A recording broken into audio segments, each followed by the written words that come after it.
Have you ever tried the eating the frog first technique but found it falling flat? If that sounds like your experience, then this video is tailor-made for you. If you're someone who struggles with procrastination and constantly seeks solutions, you've probably come across the famous eating the frog first technique. It's a strategy inspired by a Mark Twain quote. If it's your job to eat a frog, it's best to do it first thing in the morning. And if it's your job to eat two frogs, it's best to eat the biggest one first. In simple terms, it means tackling your toughest tasks right out of the gate each day. The idea is to complete your most challenging tasks early, allowing you to handle smaller and easier ones without the looming dread of the hardest task. By doing so, you can harness your peak productivity hours and ensure you don't tackle the toughest tasks when you're tired and unfocused.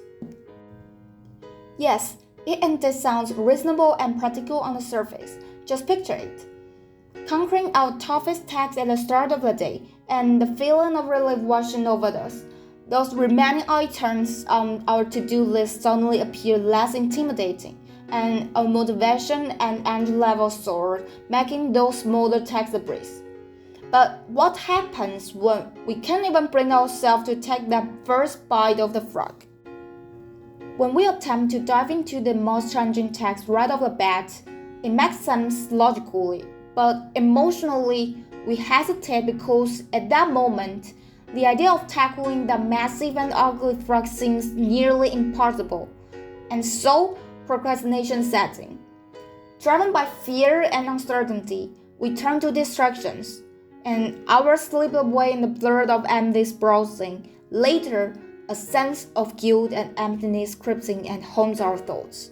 To escape those negative feelings, we might keep burying ourselves in a world of trivial distractions and try to avoid the burden we've left untouched. But when the day draws to a close and we confront what we've done or haven't done with the impending tomorrow, it's like being devoured by the mix of guilt and emptiness. We might even start blaming ourselves, convinced that we're failures incapable of doing anything right, seeing our lives as nothing but misery. It's a struggle many of us have faced. So, if you find yourself in this situation, the first step is crucial. Don't blame yourself. There's no need to beat yourself up over the technique that doesn't seem to work for you. And what works for the majority may not necessarily work for you. And that's perfectly fine. It's a bit like shoes.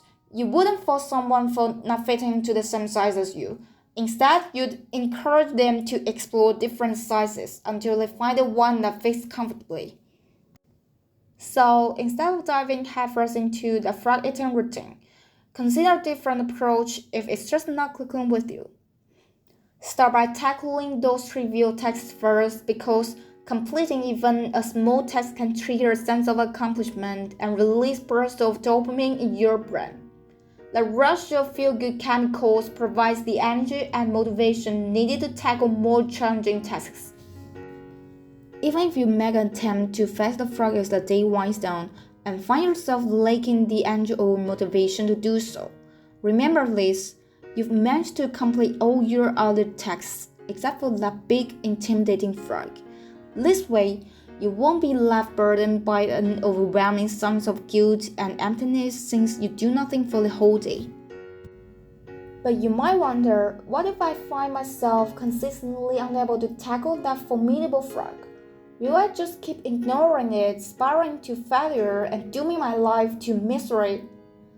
In this scenario, you have two strategies to consider when dealing with that frog. One option is to slice the frog into several smaller, more manageable pieces.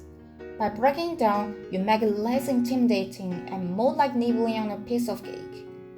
Alternatively, you can change your perspective and envision the frog as a delicious dish, transforming it into a delightful meal that requires little to no effort. That is, you either divide the toughest task into smaller portions or spice it up to make it more enticing. For instance, if you're faced with the daunting task of reading hundreds of pages from a dense medical book, you could kick things off by watching a video summary or exploring captivating animations related to the book's content. Once you grab the main concept and structure, the intimidating medical book might start to seem more approachable. If you realize that there's no way to make the frog likable, consider changing your study environment. Try reading the book in various cafes, libraries, or even your favorite places with a loved one. Sometimes altering your surroundings or collaborating with others can provide the stimulus and inspiration you need. However, after multiple attempts, if you still find yourself unable to muster the courage to touch that frog, there's a third option to consider. In this situation, it's essential to reflect on why the frog remains untouched. Is it because it's simply too unappealing, or is it something that you generally can't handle?